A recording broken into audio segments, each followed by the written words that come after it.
Zeydning uyqu duosi. Zeyd kichik sahobalardan biri edi. Payg'ambarimiz uni to'liq yaxshi ko'radi. Zeydmi payg'ambarimizga bak amroq edi. Ammo Zeydning bir dardi bor edi. U bo'lsa-mu kechalari faqatla uxlay olmaydi. Hech uyqusi kelmaydi.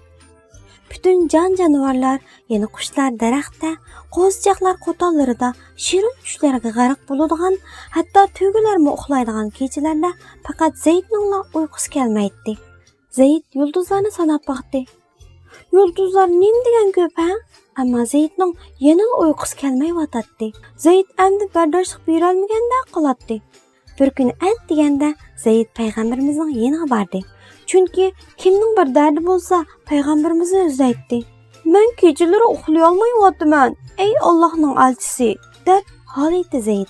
"Yotaman, lekin uyqum kelmaydi. Bütün jonivorlar uxlaydi, faqat men uxlay olmayman." Payg'ambarimiz Zeydga kechasi yotganda mundaq duo qilishni tapladi. "Ey yulduzlarni harakatlantirgan, olamga tinchlik ato qilgan ulug' Rabbim.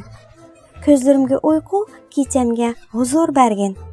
Shuningdan keyin Zeyd uxlashdan burun bu duoni o'qishni odat qildi va kechalari rohat uxlaydigan bo'ldi.